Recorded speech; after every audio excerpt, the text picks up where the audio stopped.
여러분 안녕하세요. 인수를 펼치는 의사들의 소소하면서도 위대한 순간들과 만나보는 TV의사서전 명의 2.0 엄지민입니다. 네, 안녕하십니까. 정형외과 의사 권순영입니다. 네, 박사님 오늘은 조금은 무거운 이야기로 시작해야 될 것 같은데요. 얼마 전 여성가족부에서 조사를 했는데 국내 청소년 사망 원인 1위가 지난 10년 동안 같았다고 합니다. 안타깝게도 그 사망 원인 1위는 자살로 조사됐다고 해요. 네, 참으로 안타까운 일이 아닐 수 없습니다. 청소년기 자살의 원인이 되는 스트레스, 우울감, 그리고 관계에서 오는 문제도 충분히 치료할 수 있고 또한 예방이 가능하다는 점에서 의료인의 한 사람으로서 더욱 안타까운 마음이 드네요. 네, 그래서 오늘은 환자들의 정신 건강을 지키고 특별히 강원 지역의 자살 예방을 위해 꾸준히 일해오신 정신건강의학과 명의를 모셨습니다. 먼저 화면으로 만나보시죠.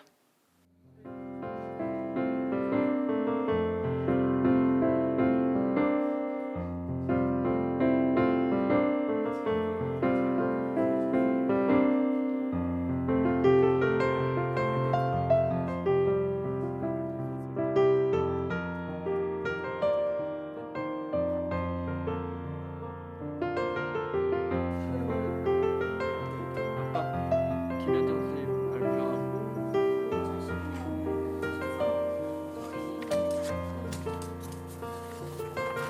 드시고요. 그런 일 있으면 저한테 상담해 주시지 그러셨어요.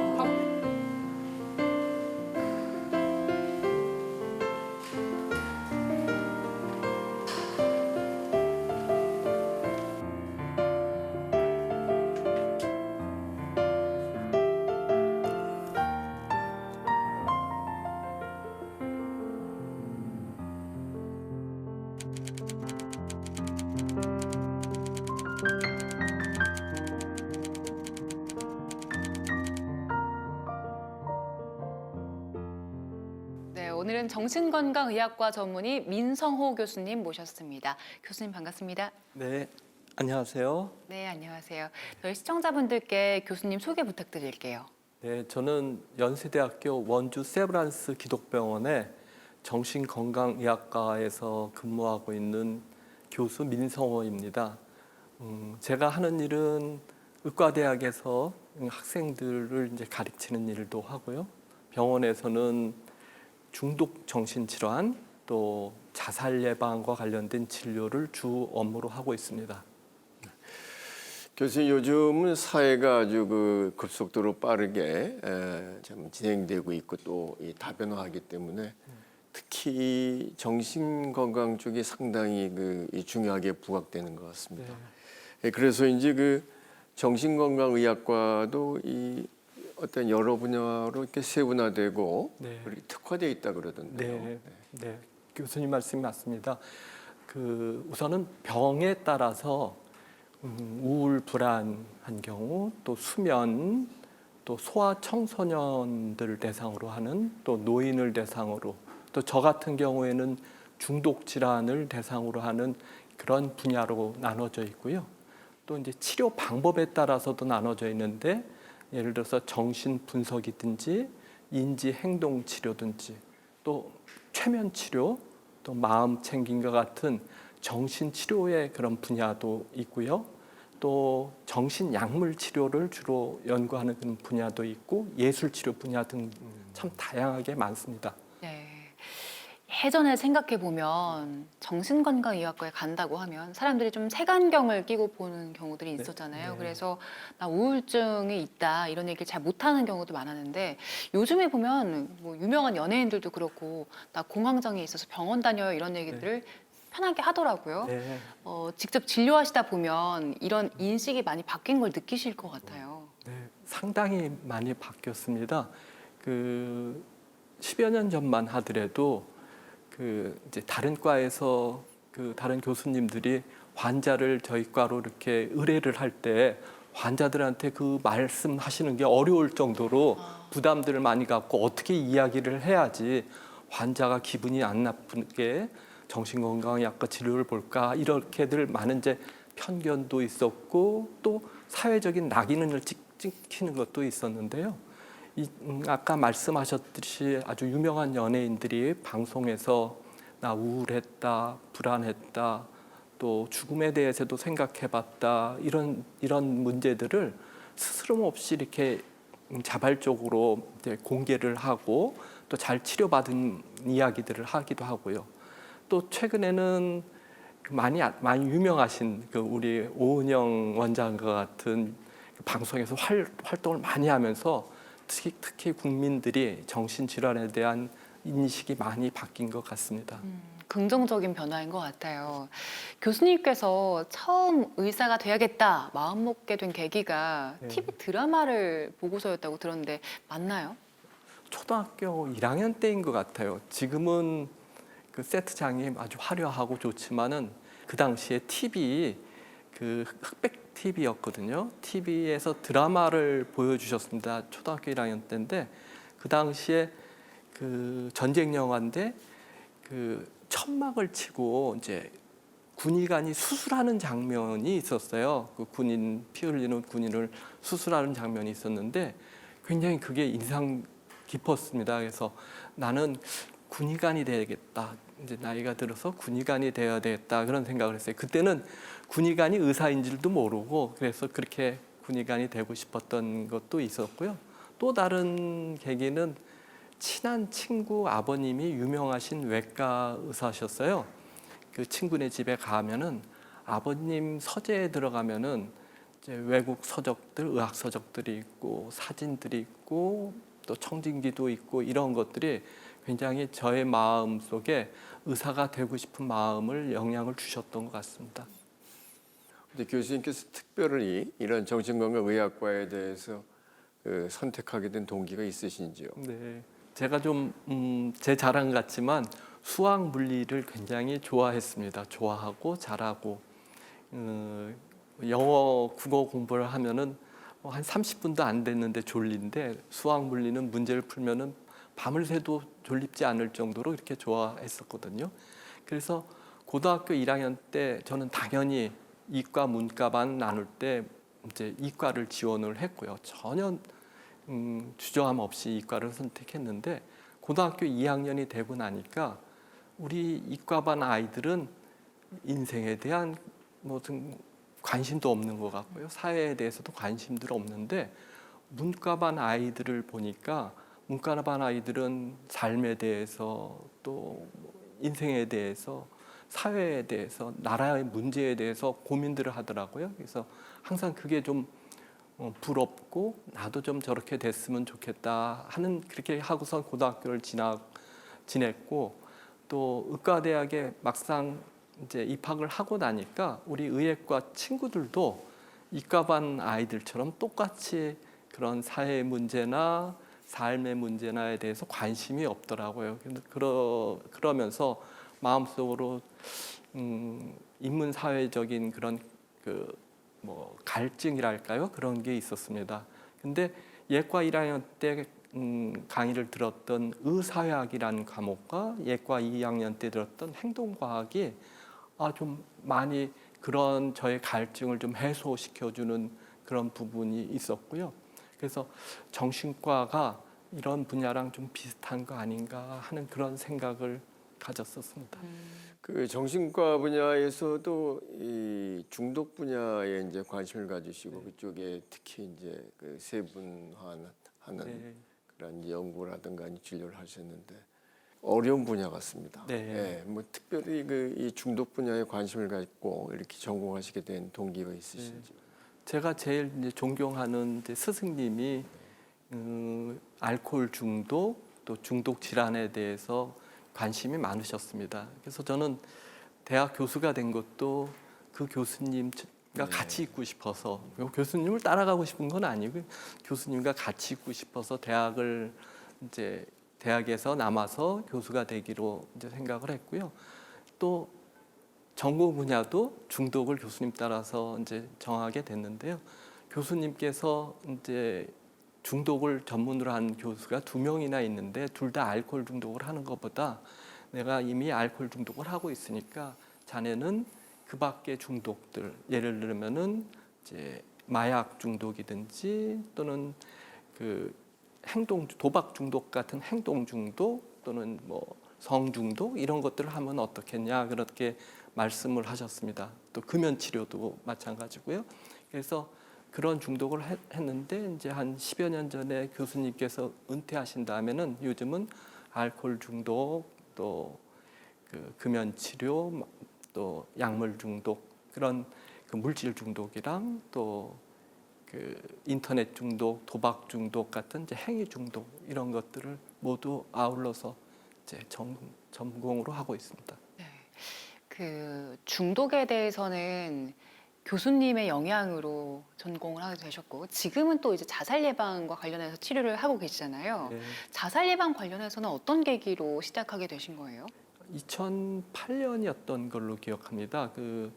저 대학 1년 후배인 응급의학 교수가 저를 찾아왔습니다. 선배님 고민이 있습니다. 이렇게 이야기더라고요. 뭔데?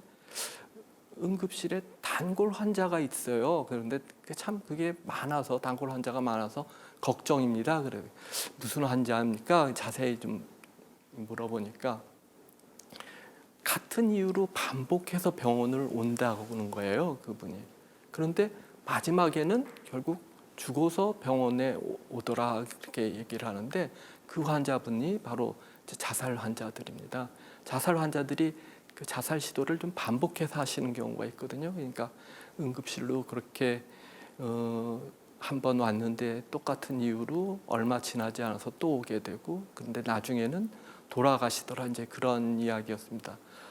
마침 2009년도에 원주시에서 WHO 안전도시라는 걸 가입하기 위한 그런 절차가 있어서 원주시에서도 이 자살 예방 사업이 좀 필요했고요.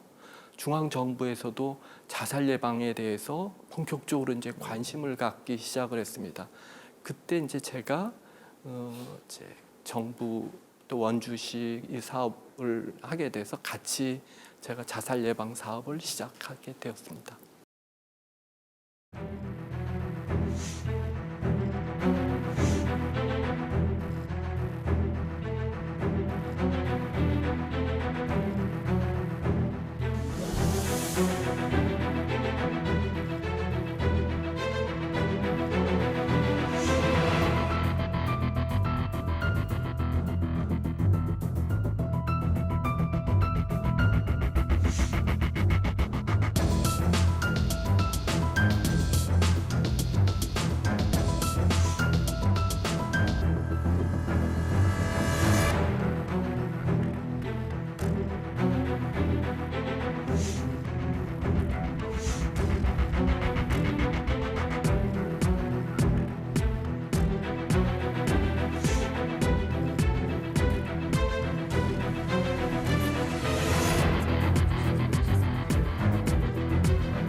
저도 의사입니다만 이러한 그 자살과 연관돼서 어떻게 예방을 하게 될까 상당히 궁금한데요. 뭐 나름대로 어떤 프로토콜이라든가 아니면은 그 갖고 계시는 어떠한 이 방책 같은 것이 있으면 좀 말씀해 주도록 하시죠. 뭐 교수님도 아시겠지만 예방에는 1차, 2차, 3차 예방 사업이 있거든요. 마찬가지로 자살 예방에도 처음으로 그 1차 자살 예방 사업이 있는데 그거는 어떤 거냐면 자살이 일어나지 않도록 하는 거고요.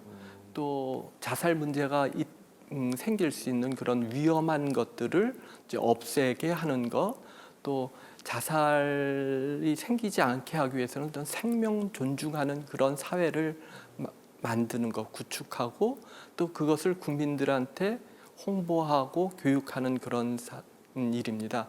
근데 막상 그런 일들은 비용이 좀 상당히 들고요. 또 효과도 비용 대비해서 좀 미비합니다.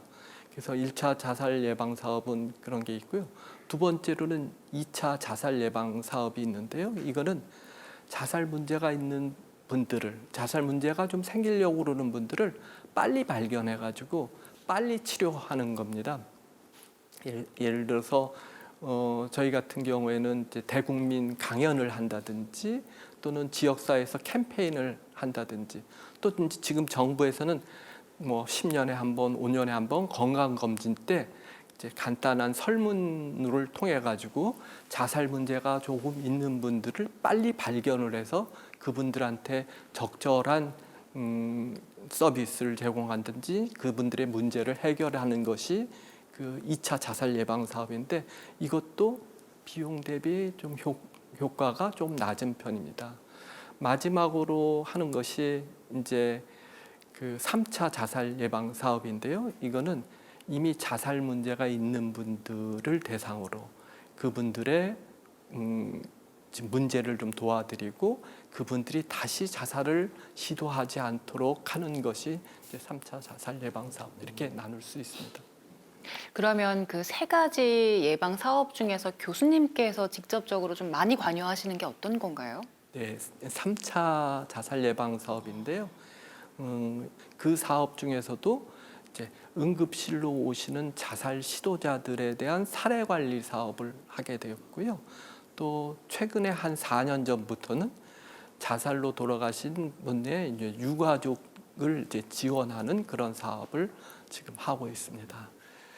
네, 교수님 그 말씀하신 자살 시도자 사례 관리 네. 그 참 용어도 좀 어려운 것 같습니다. 네, 네. 이걸 자살을 시도했던 분들을 어떻게 뭐 지속적으로 케어하는 프로그램입니까? 네, 맞습니다, 어떻습니까? 교수님. 자살 시도자분들의 제일 문제는 자살을 다시 시도하는 그런 재시도율이 높다는 것인데요. 자살 시도하신 분들의 5%가 일주일 안에 자살을 재시도하고요. 15%는 1년 안에 또 자살을 재시도하게 됩니다. 그렇기 때문에 이분들의 그 자살 재시도를 막는 것이 이 사례 관리인데요. 근데 안타깝게도 응급실로 이렇게 오신 분들의 10%도 안 되는 분들이 계속해서 병원에서 진료를 보지를 않고 다시는 또 병원에 오지를 않게 됩니다. 그래서 사례 관리는 그분들을 대상으로 그분들의 문제를 발견하고 또 적절하게 치료를 받을 수 있도록 안내하는 그런 것이 자살 시도자 사례 관리라고 보시면 되겠습니다. 자살을 시도하신 분들이 병원에 안 오게 되면 그분들을 어떻게 구체적으로 지원하고 도울 수 있는 거예요? 응급실에 오셨을 때 그분들이 제일 힘들 때거든요. 그때부터 저희 그 자살 시도자 사례 관리를 하는 이제 사례 관리자라는 분들이 그분들에게 이제 어려운 것들을 이제 듣게 되고 그분들을 설득하게 돼서 일단은 동의를 받게 되고요. 그러면 이제 그분들의 자살과 관련되어 있는 문제에 대해서 이제 평가를 하게 되고 또 가능하면은 유관된 기관들을 통해서 도움을 좀 드리게도 되고 또 저희가 적지만은 뭐 진료비라도 도울 수 있는 데를 이렇게 알려드리고 또 연결시켜주고 이런 방법들로 그 자살로 시도하신 분들이나 또 그 가족들의 마음을 얻는 것이 저희 사례 관리 사업이라고 생각하시면 됩니다. 이 자살을 시도하셨던 분들이 이제 그 뭐 적절한 치료를 받으면서 자살에 대한 충동을 좀 내려놓는 경우가 많이 있습니까? 어떻습니까? 네. 그 자살에 있어서는 그 충동적인 성격이 굉장히 그 중요한 요소인데요. 또 충동적으로 될 수 있는 여러 가지 또 이유들이 있습니다. 예를 들면은 음주 상태가 되면은 우리가 더 충동적이 되고 그래서요. 이제 그런 문제들 또는 화가 많이 났든지 감정적으로 격했을 때도 자살 충동이 더 이제 많이 생기고 그래서요. 그런 것들을 저희가 개입하는데 자살 충동은 계속 있는 것이 아니고요. 시간이 지나면은 이제 줄어들 때가 있는데 이런 충동적인 것이 반복되는 분들은 그런 충동이 반복되는 것들을 저희가 이제 개입을 하게 되고 치료가 필요하면 치료를 하게 되고 그렇게 되는 것입니다. 자살을 시도한 분들에 대한 지원도 필요하지만 그분들의 가족이나 가까운 친구들도 사실 정신적으로 굉장히 큰 충격을 받을 것 같거든요. 이분들에 대한 지원은 어떻게 이루어지고 있어요? 자살 유가족을 대상으로 하는 원스톱 서비스를 4년 전부터 이제 보건복지부 주관으로 이제 하게 되었습니다. 첫 해에는 그 인천 또 광주, 원주 이렇게 이제 세 도시에서 그 자살 유가족을 대상으로 하는 서비스를 시작을 했고요. 그게 이제는 이제 전국적으로 이제 확산이 됐고요. 반응이 좋습니다. 유가족들은 참 어느 날 갑자기 가족의 죽음으로 이제 황당한 처지에 이제 빠지게 되거든요. 이제 그뿐만이 아니라 가족의 죽음에 대한 경찰 조사도 받으셔야 되고요. 또 여러 가지 사소한 그런 행정적인 절차도 받을 뿐만이 아니라 또 많은 분들이 돌아가실 때 부채를 가진 경우도 있고 또 재산 상속 문제 등 또 이런 문제에 대한 법적 절차도 굉장히 복잡하거든요. 이런 것도 갑자기 받게 되고 또 갑자기 돌아가신 경우엔 주거 문제가 좀 어려울 수도 있고 또 자녀들이 있는 경우엔 자녀들이 당장 어디 교육을 받는 것도 어려울 수 있습니다. 그래서 저희가 그런 것들에 대해서는 작지만은 지원도 주거 지원도 하고 또 교육 지원도 하고 또 사소하게 들어가는 법적인 그런 절차도 같이 동행해서 도와드리고 하는 유족 사업을 이제 유족 지원 사업을 하고 있고 특별히 이걸 원스톱 바로 일어났을 때 하는 그런 사업이 있고요.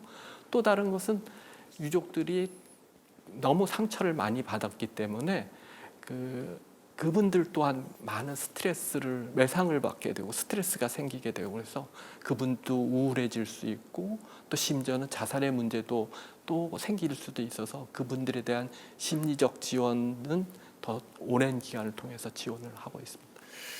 이 지금 교수님 말씀을 듣고 보니까 이 자살 어떤 시도라든가 이런 문제가 일개 개인의 문제가 아니라 어떤 그 전 사회적인 문제고 뭐 더 나아가서 이런 국가적인 차원에서 우리가 각별히 좀 관심을 갖고 접근을 해야 될 것 같다는 생각이 언뜻 들리는데 네.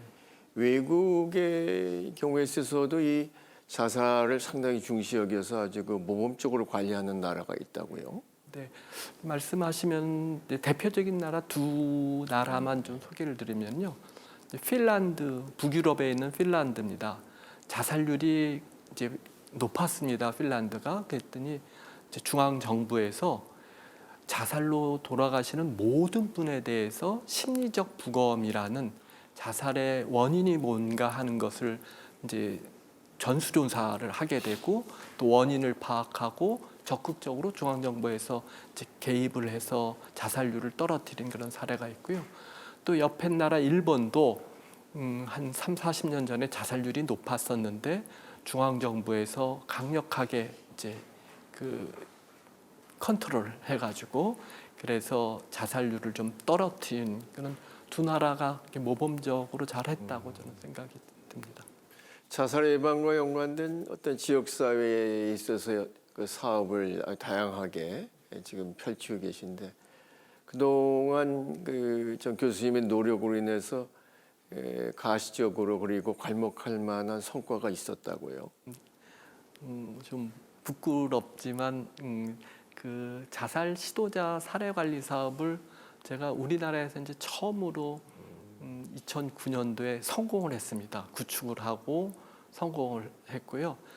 그러면서 이제 저희 결과가 자살 시도율을 재시도율을 2.5배 줄였습니다. 그러니까 사례 관리를 받지 않은 분이 그 사례 관리를 받은 분보다 재시도율이 2.5배가 더 높은 거거든요. 그래서 2.5배를 이제 재시도율을 줄였다고 저는 이렇게 이야기하는데 그러면서 처음에는 저희 전국에서 저희 혼자 하던 사업이 이제 2병원으로 하게 되고 그다음에 4병원으로 늘어나게 되고 지금은 80개 이상의 전국에 있는 병원에서 이 자살 시도자 응급실로 이제 방문하시는 자살 시도자 사례 관리 사업을 하고 있는 것이 좀 성과라고 볼 수 있고요.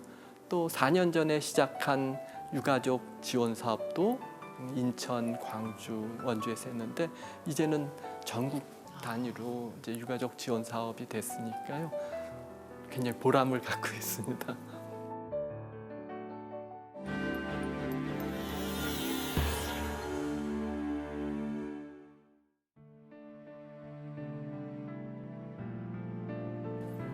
사회 전반에 걸쳐 복잡하고 다양하게 발생하는 정신건강 문제들. 그중에서도 자살 예방 사업의 중요성은 나날이 시급해지고 있는 실정이다. 그렇기에 정신건강의학과 전문의 민성호 교수는 자살로부터 안전한 사회를 만들기 위해 활발한 활동을 하고 있다. 하루의 시작을 회의로 여는 민성호 교수.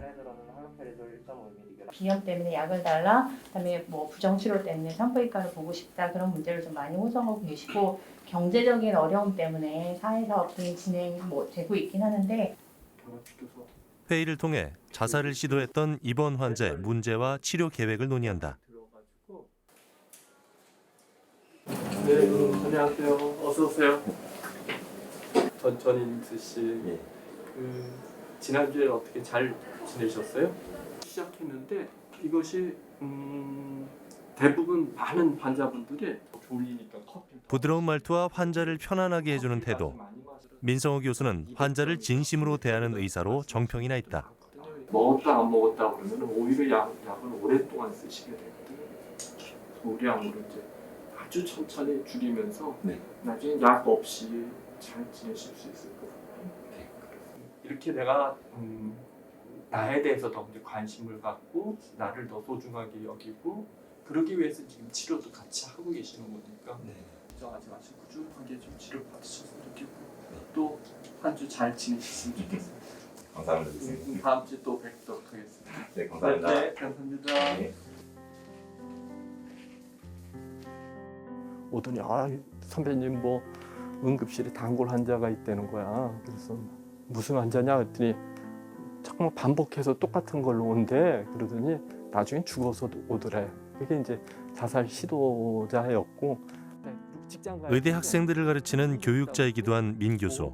의료 현장의 이야기를 학생들이 알기 쉽게 가르쳐준다. 근데 이제 응급실로 이제 많은 분들이 자살로 오시는 이제 분들이 많거든요. 그래서 학생들은 직접 그런 걸 경험하기가 어려워서 응급실로 자살을 시도해서 오시는 분들에 대해서 어떤 경우들이 있고 또 우리가 어떻게 그분들을 도와줘야 되는지에 대해서 학생들한테 설명을 좀 했고요.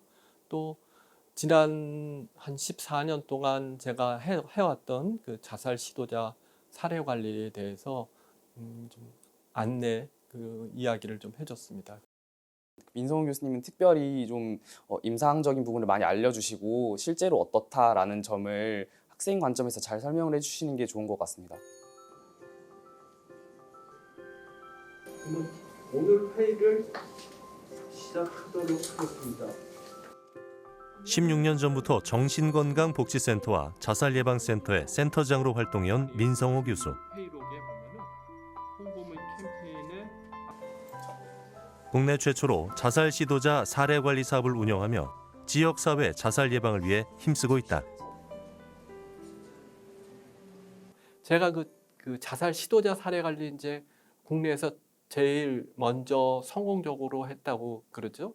저희가 2.5배 자살률을 2.5배를 낮췄습니다. 그러니까 그 자살 시도자 사례 관리를 통해 가지고 자살 시도자 사례 관리를 받지 않은 분에 비해서 자살률이 2.5배가 더 줄었거든요. 그래서 분명히 뭐 이거는 저희가 하는 사업들은 자살 률을 낮춘다고 생각하고 또 최근에 시작한 자살 유가족 원스톱 서비스, 그러니까 자살 유가족 지원 사업도 효과가 있을 거로 그렇게 기대를 하고 있습니다.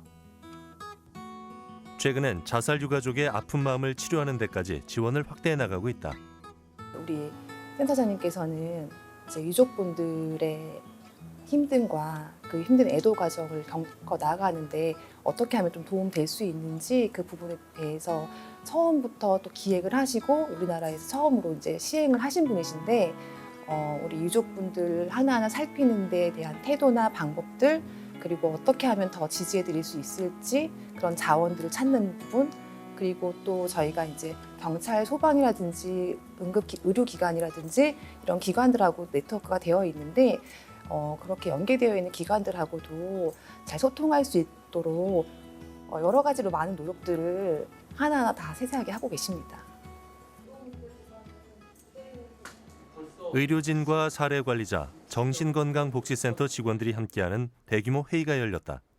바로 민성호 교수가 시작한 자살 시도자 사례관리 사업팀인 생명사랑팀의 회의다. 의지해서 산 것 같아요. 환자 이름으로 되어 있는 이 생명사랑 회의는 사례관리자 혼자서 할 수 있는 게 아니고 서로 관계를 갖고 해야 됩니다. 뭐 제일 중요한 거는 응급실도 저희와 응급실로 오기 때문에 그런 관계가 중요하고 또 지역사회로 연계하는 것도 중요하고 또 지역사회에 있는 다양한 자원들도 해야 되고 또 정신과 치료도 해야 되기 때문에 서로 그 의사소통을 원활히 하기 위해서 했고요.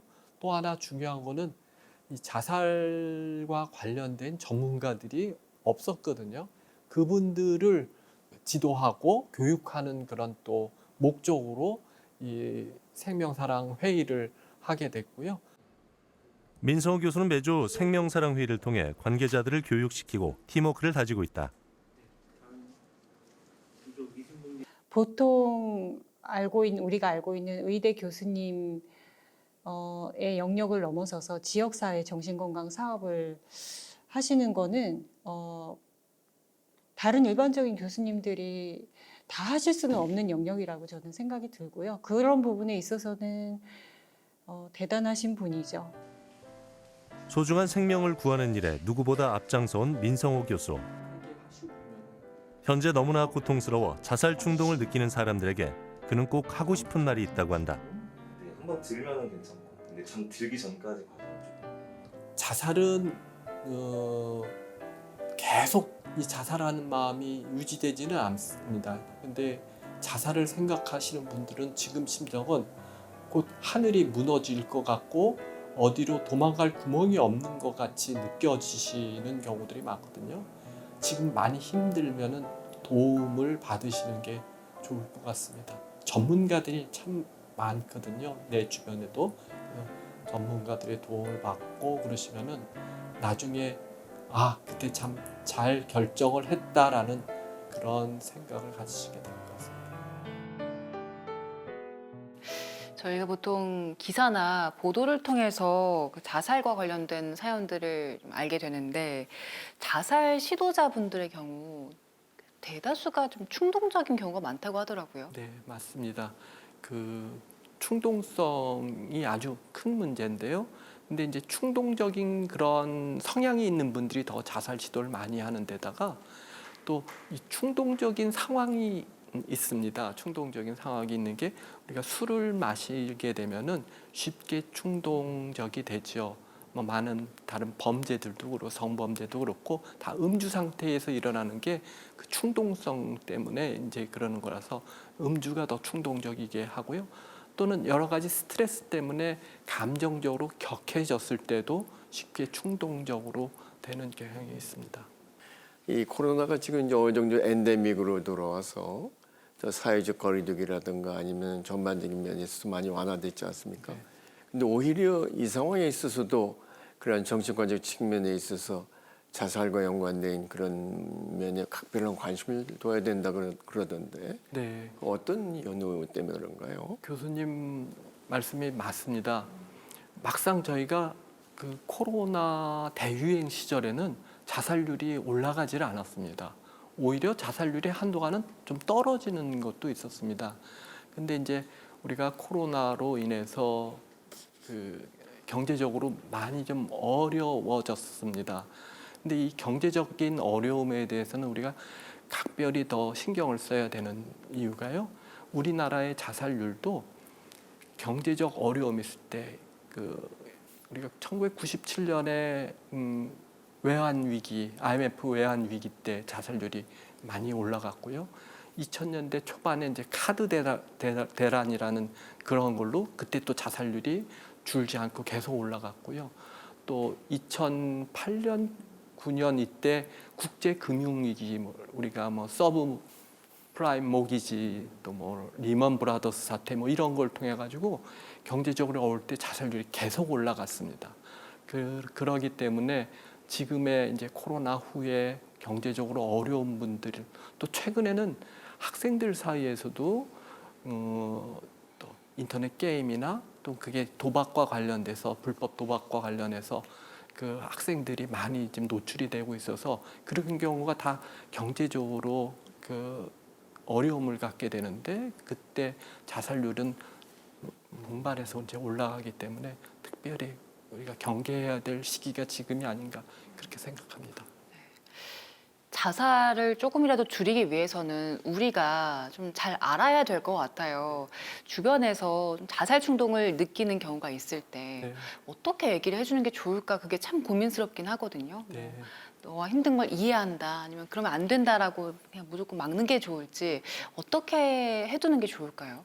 그 우리 정부에서도 그런 이제 일반인들한테 이제 교육을 하게 되는 것 어떻게 보든 말 그렇게 그런 게 있습니다. 그게 보고 할 때 보자고 듣고 할 때 듣자고 말하기 그래서 보든 말이라고 그러는데요. 지금 자살을 주변에서 이제 자살 위기가 있는 분을 보셨다는 것은 앵커께서 굉장히 그 부분에 있어서 관심이 많기 때문에 보신 겁니다. 대부분은 자기 살기 바빠서 주변에 그러한 사소한 그러한 이제 힌트라고 그럴까요? 그런 것들을 실마리를 발견하지 못하는데 우선 잘 보고요. 그래서 보고 그 다음에는 들어야 됩니다. 왜 뭐 때문에 그렇게 힘들어하는지 들어야 되고 그것이 뭐 때문에 그런지 하고 그 다음에 세 번째 말하기는 그래서 정말 너도 죽고 싶은 건가?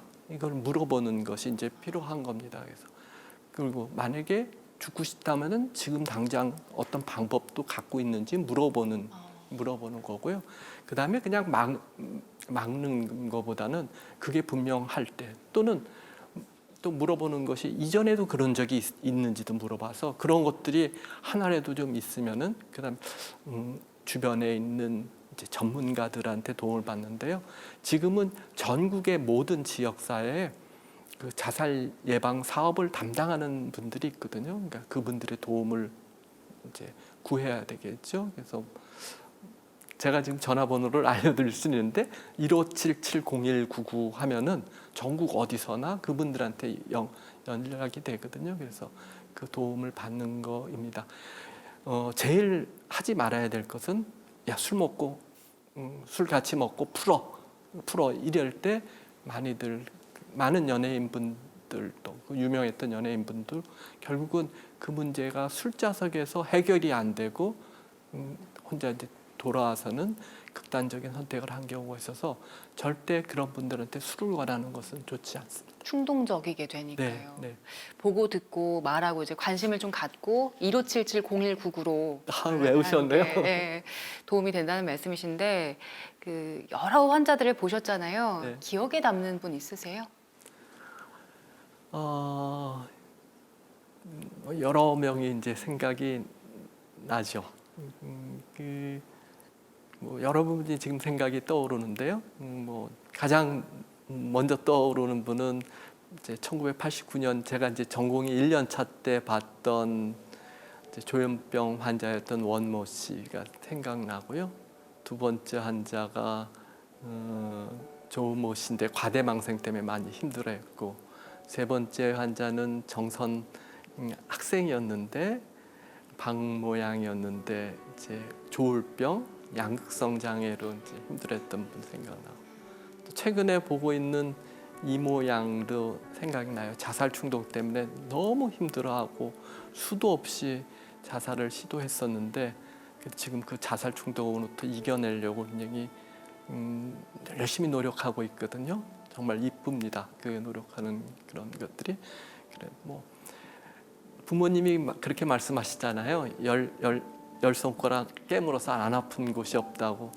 제 환자분들 한 분 한 분들이 다 저한테 이제 소중하고 또 저를 이렇게까지 이제 올 수 있도록 만들어 주신 분들 그분들 아니신가 그런 생각이 듭니다. 교수님께서는 자살 예방 이제 최일선에 계시기 때문에 자살을 조금이라도 줄이기 위해서 뭐가 필요하겠다라는 걸 잘 알고 계실 것 같아요. 개인적인 차원 그리고 우리 사회적인 차원, 국가적인 차원에서는 어떤 노력들이 더 있어야 될까요? 네, 한 15년 전에 비하면은 지금 우리 정부, 국가에서도 자살에 굉장히 많은 관심을 갖고 있고 또 그 자살을 담당하는 분들도 숫자도 많이 늘어났습니다. 그런데 아직까지도 이 문제가 자살 문제가 보건의 문제, 복지의 문제로만 이제 생각하는 경향이 있습니다. 중앙정부에서도 또 국무총리 산하에 국가 자살 예방 정책위원회도 있지만은 사실은 거기에는 이제 많은 이제 부처의 장차관님들이 이제 참석을 하시거든요. 그런데 좀 더 적극적으로 이건 보건복지부의 문제가 아니라 이제 재정을 담당하는 부처부터 또 우리 민생을 담당하는 부처 또 안전을 담당하는 경찰과 소방과 이런 분들이 다 이거는 우리 사회의 문제고 우리 국민들의 문제라고 관심을 가져주셨으면 하는 게 저희 바람입니다.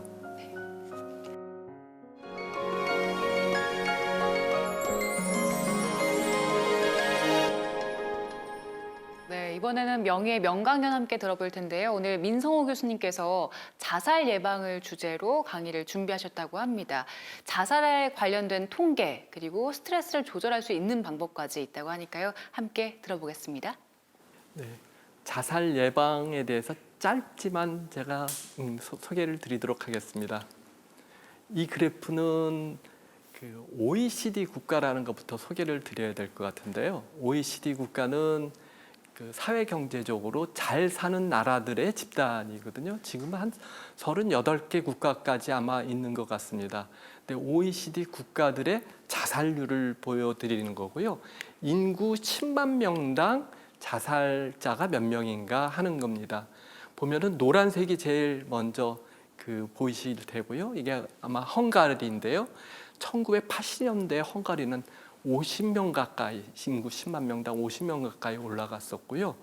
그 다음에 빨간색이 우리나라입니다. 우리나라는 OECD에 늦게 이제 가입하게 됐고, 그래서 1980년대부터 있는데 보시면은 빨간색이 계속 올라가고 있습니다. 제가 이제 자살 시도자 사례 관리 사업을 하게 된 이제 이유입니다. 왜냐하면 자살을 시도한 분들이 일주일 안에 5%가 재시도를 하고요. 1년 안에 15%가 재시도를 하게 됩니다. 그리고 10년 안에 35%가 이제 재시도를 하게 되는데 이건 뭐 다양한 그 많은 연구자들이 각각 그 수치를 이제 보고 하지만은 대충 이렇게 해서 자살 한 번 하신 분이 시도하신 분이 일반 인구보다는 100배 더 자살 위험이 있다고 봅니다. 그래서 이분들만 잘 그 도와드리면은 잘 다시 재시도하지 않도록 잘 도와드리면은 우리나라 자살 시도율을 낮출 수 있을 것 같다는 그런 이제 생각에 저는 비용 문제도 있고 해서 자살 시도자 사례 관리를 했고요. 그 다음은 유가족 지원 사업을 하게 된 것은 가족들은 예측하지 못한 사이에 아주 황당하게 가족의 자살 소식을 듣게 되고 그것은 이제 트라우마, 외상으로 남게 됩니다. 또 가족들은 남겨진 가족들은 법적인, 사회 경제적인 그런 어려움에도 빠지게 되고 또 일반 인구에 비해서 정신적 고통이 한 7배, 또 그들 또한 자살 위험은 한 8배 이상 갖게 됩니다. 그래서 또 가족의 자살 문제 때문에 사회적으로 위축이 되고 대인 관계도 더 줄어들게 되는 이런 문제들 때문에 유가족 지원 사업이 또한 중요한 사업이라고 생각해서 유가족 지원 사업도 하고 있습니다. 다음은 이제 지금 혹시는 이제 자살 또는 어려운 스트레스를 갖고 있는 분들한테 개인적으로 제가 좀 알려드리고 싶고 이제 소개하고 싶은 내용입니다. 스트레스는 항상 해가 되는 것이 아니거든요. 지금 스트레스가 있더라도 이 스트레스를 잘 극복하면은 도움이 될 수 있습니다. 스트레스가 적절할 때 우리가 성장하게 됩니다. 또 한자성어에는 뭐 전화위복이라고 그러지 않습니까? 지금 힘들더라도 그것이 나중에 복이 될 수 있고, 제가 또 좋아하는 이제 말은 세옹지마입니다. 변방의 노인이 명말을 이제 얻었거든요. 좋아했습니다. 그랬더니 외아들이 그 말을 타고선 가다가 말에서 떨어져서 다리가 부러졌어요. 그래서 좋아했던 일이 또 화가 됐는데 또 그래서 다리가 부러져서 참 외아들이 다리가 부러져 불구가 됐구나 그랬는데 전쟁이 나가지고 대부분의 남자들이 전쟁터로 가게 됐는데 아들은 전쟁을 나가지 않게 돼서 아들은 또 같이 생명을 이제 보존할 수 있었던 이런 좋은 것이 나쁜 것이 될 수도 있지만 또 나쁜 것이 좋은 것이 될 수 있습니다. 지금 또 좋다고 해서 너무 자만하지 말고 항상 겸손하게 하는 생활이 좋은 것 같고요. 또 비 온 뒤에 땅이 더 굳는다고 그랬거든요. 그러니까 이런 것도 생각하셨으면 좋겠습니다. 지금 아주 힘드신 분들도 계실 것 같습니다. 하늘이 무너질 것 같고 세상이 어디도 도망갈 데가 없는 그런 지경에 있는 분들이 있을 것 같습니다. 그렇지만 인류가 생긴 이래로 한 번도 하늘이 무너진 적은 없거든요. 그러니까 시간이 지나면은 비 온 뒤에 또 해가 나지 않습니까? 그러니까 우리가 이런 것들 생각하면서 스트레스를 잘 대처했으면 좋겠고요. 마지막으로 스트레스를 예방하는 게 중요합니다. 되게 모든 스트레스는 내가 조절할 수 있다는 그런 마음 갖고 계시고요. 또 한 가지 항상 조심해야 되는 게 무모한 일은 벌리지 않는 것이 중요합니다. 뭐 성경에도 욕심이 잉태하면 죄를 낳고 죄가 장성해서 사망에 이른다고 그랬거든요. 많은 분들이 욕심을 갖고 무모한 투자를 했고 그래서 손실을 얻는 경우가 있습니다. 그리고 아픔은 또 우리를 성숙시킬 수도 있고요. 그러니까 아픔에 대해서 미리 예비하고 예견하고 그리고 그것에 익숙해지는 것이 중요합니다. 또 한 가지 우리의 인생은 마라톤이라고 생각합니다. 초반에 빨리 달린다고 좋은 것이 아니고요. 적당한 페이스로 조금 뒤처지더라도 내가 적당하게 꾸준하게 할 때 풀코스를 완주한다고 생각합니다. 아무쪼록 모두 건강하셨으면 좋겠습니다. 네. 사실 잘 아는 것들인데 이게 실천이 어렵잖아요. 오늘 강연 계기로 여러분들도 실천을 하면서 내 마음도 좀 돌아다보고 또 주변도 살피시는 시간이 되면 좋겠습니다. 교수님 강연 감사합니다. 네, 감사합니다.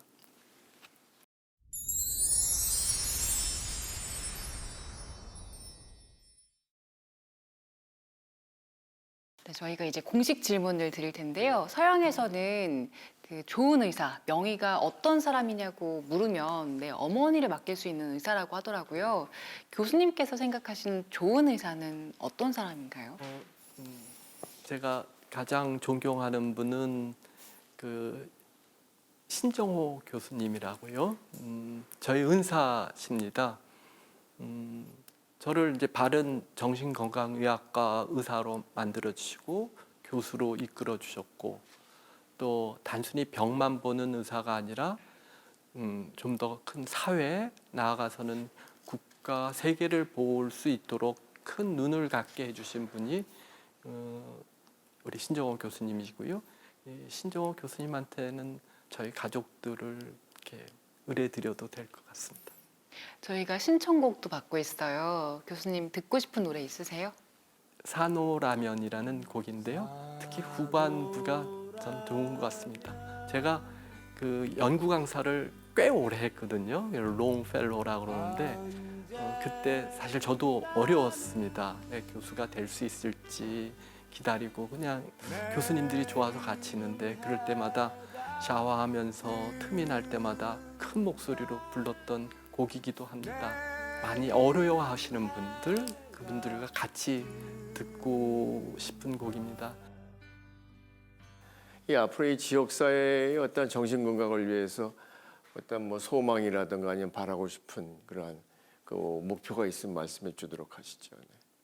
저도 이제 은퇴할 때가 이제 한 4년 남았거든요, 네. 교수님. 그래서 이제 일을 더 벌리는 것보다 저를 좀 돌아보는 게 중요할 것 같고요.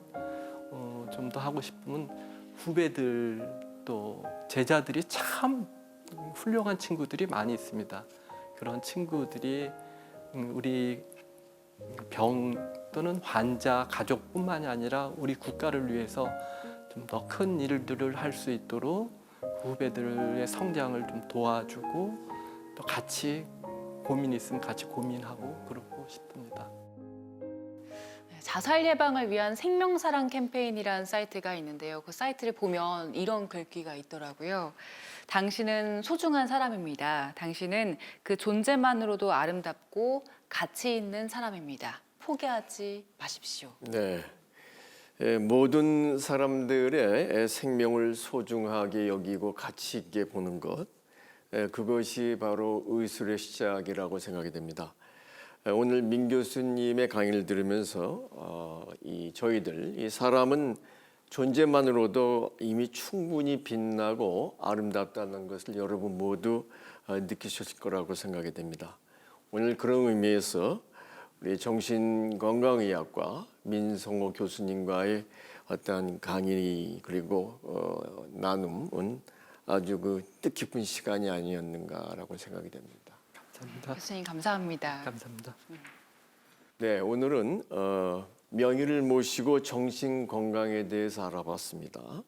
아직도 정신질환과 관련돼서는 사회에 많은 편견이 있는 게 사실이고요. 따라서 아무쪼록 우울감이라든가 아니면 마음이 힘드신 경우가 있다면 꼭 병원을 찾아서 적절한 상담과 치료를 받으시는 것을 권해드리고 싶습니다. 네, 혼자 고민하지 마시고요. 지금 화면 아래에 나가는 번호 1577-0199로 전화하시면 또 도움 받으실 수 있으니까요. 꼭 한번 활용해 보시면 좋을 것 같습니다. 네, TV자 서전 명의 2.0 다음 시간에도 희귀 난치성 질환을 극복하고 도전하기 위해서 노력하는 명의분들을 모시고 다시 찾아오겠습니다. 네, 오늘도 함께해 주신 여러분 고맙습니다. 감사합니다. 사